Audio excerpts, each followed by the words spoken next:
Par Larry Hodgson 21 octobre 2017 Kokedama, très tendance, mais sont-ils viables? Kokedama suspendu. Source, la Florida Studio, Wikimedia Commons. Vous les avez certainement vus, ces petites plantes qui poussent à partir d'une boule de mousse. On les appelle Kokedama.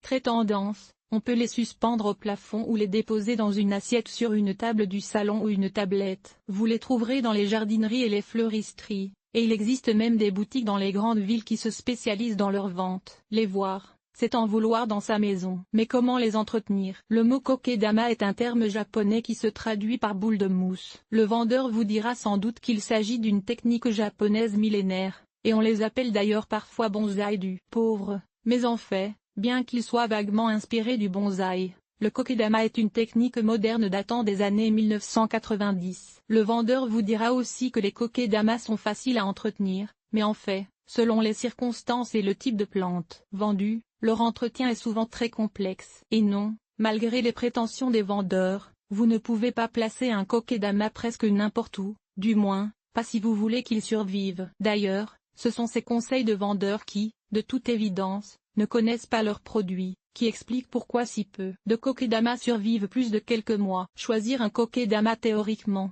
on peut faire un Kokedama avec n'importe quelle petite plante. Et évidemment, le choix de la plante influencera non seulement l'entretien futur du Kokedama, mais même son emplacement. Un X-Gaster-Ortia, hybride entre un Gasteria et un Aortia, fait un excellent Kokedama, car il tolère la sécheresse, l'air sec et un éclairage moins que parfait. Source, la Florida Studio, Wikimedia Commons. Pour débuter, donc, il serait sage de rechercher un Kokedama composé d'une plante de culture plutôt facile, notamment une qui peut tolérer l'air sec, comme une succulente ou un philodendron ou poteau, car l'air sec est le principal ennemi des Kokedama. Évitez les Kokedama faits de plantes très sensibles à l'air sec, comme les Phytonia, les capillaires adiantum, ou les larmes de bébé Soleillerolia. Ne choisissez surtout pas un conifère taillé en bonsaï pour votre première expérience. Laissez ces Kokedama exigeants aux gens qui ont beaucoup d'expérience. Préférez aussi une plante qui est de taille naturellement petite, ainsi le Kokedama pourrait durer plus longtemps. Et pensez déjà à l'emplacement futur du Kokedama avant de l'acheter. Les succulentes sont les meilleurs choix pour les emplacements très ensoleillés.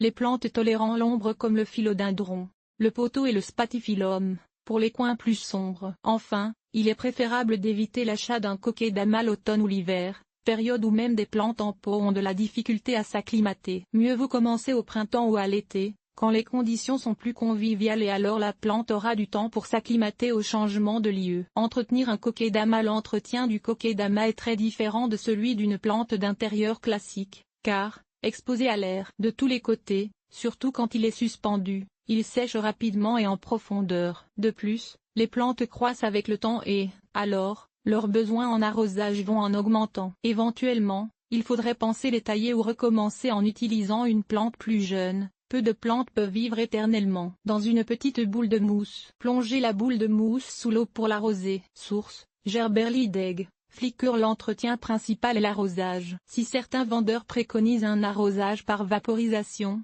en fait, il est difficile de correctement humidifier toutes les racines de cette façon. Mieux vaut plonger la boule dans un récipient d'eau, la laissant tremper au moins 5 à 15 minutes. Ensuite, sortez le Kokedama de l'eau, pressez un peu la mousse pour faire sortir l'eau excédentaire et laissez-le s'égoutter dans une passoire pendant une demi-heure avant de le remettre à sa place. Arrosez quand la boule est sèche au toucher ou que la mousse prend une teinte pâle. La fréquence varie énormément selon la taille de la plante, son exposition et l'humidité ambiante. Le même Kokedama peut avoir besoin d'un arrosage hebdomadaire l'été et de 2 arrosages par semaine l'hiver quand l'air est très sec, même 3 arrosages par semaine quand la plante prend du galon. Les succulentes, qui tolèrent davantage les écarts d'arrosage que d'autres plantes, sont souvent les meilleurs choix pour les débutants. Parfois, un arrosage par 2 ou même 3 semaines suffit pour ces plantes issues de milieux arides. Il faut toujours un éclairage au moins modéré pour maintenir un Kokedama en bon état. Source, Usemat, Wikimedia Commons. La plupart des Kokedama tolèrent bien un éclairage moyen, donc on peut les placer à une certaine distance d'une fenêtre, mais il faut quand même de la lumière. Si vous gardez les stores fermés toute la journée, cela ne fait pas un Kokedama très réussi. Les Kokedama contenant une succulente doivent, par contre, recevoir une bonne part de soleil direct, surtout l'hiver. Comme les plantes insérées dans les Kokedama grandissent avec le temps, il faudra éventuellement les tailler, les rabattant environ de moitié de temps en temps. Les plantes qui ne tolèrent pas la taille, comme les palmiers, ne sont pas de bons choix pour le kokedama. Et la fertilisation? Rappelez-vous que vous voulez que la plante reste de taille restreinte, à la fois pour l'apparence du kokedama et pour qu'il dure le plus longtemps possible. Ainsi, il faut réduire la fertilisation au maximum, plongeant la plante dans une eau très légèrement fertilisée 1 ou 2 fois par année, toujours au printemps ou à l'été. L'humidité, la clé du succès. Une excellente humidité atmosphérique est vitale pour le succès avec les kokedama. Les succulentes font exception, elles peuvent tolérer l'air sec, et cela pose problème dans beaucoup de maisons. Avec l'arrivée des températures extérieures froides à l'automne et à l'hiver et la mise en marche du système de chauffage, l'humidité ambiante chute de façon draconienne. Il n'est pas rare de voir l'humidité ambiante passer de 60% et plus tout l'été à 20% et moins dès que le chauffage se met à fonctionner. Et cela peut être fatal aux plantes, surtout celles à feuilles minces. Plateau humidifiant.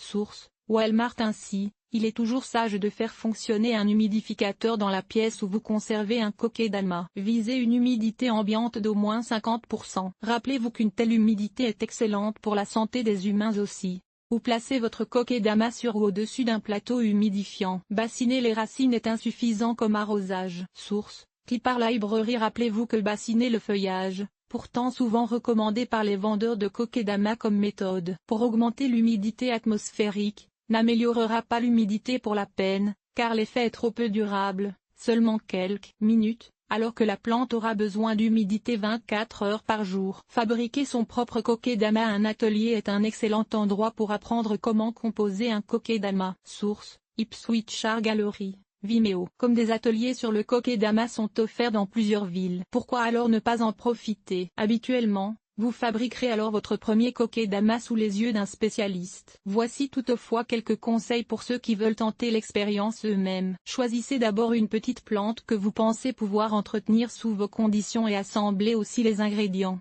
terreau, glaise, mousse, fil, etc. Pour faire la boule de terre, mélangez 1/3 de glaise à 2/3 de terreau pour plante d'intérieur. Humidifiez et pétrissez pour former une pâte épaisse. Dépotez la petite plante et entourez sa motte de racines du mélange, formant une boule. Appliquez à l'extérieur de la mousse séchée ou vivante ou de la mousse de sphène et fixez la mousse à la boule de terre glaiseuse, en l'entourant de multiples fois avec du fil. Certains jardiniers préfèrent utiliser du fil de pêche transparent, d'autres du raffia ou même du fil de cuivre. Le fil de pêche est toutefois presque toujours préféré pour la suspension, car il paraît presque invisible, donnant l'impression une plante qui flotte dans l'air. Un mot sur la mousse. La mousse qui entoure la boule est généralement de la mousse préservée. Elle n'est pas vivante, mais morte et souvent teinte en vert. On peut aussi trouver de la mousse vivante, notamment chez les fournisseurs de terrariums, mais la plupart de ces mousses, récoltées dans des forêts pluviales tempérées, sont incapables de vivre longtemps dans nos intérieurs secs et chauffés. De plus, les besoins de la mousse pour un sol et une ambiance toujours très humide viennent très souvent en conflit avec les besoins de la plante qui préfère en général que le sol sèche un peu. Attention aux faux avant d'acheter un kokedama. Assurez-vous au moins qu'il s'agit d'une vraie plante. La popularité soudaine de cette technique a généré un vaste choix de copies importées d'Orient,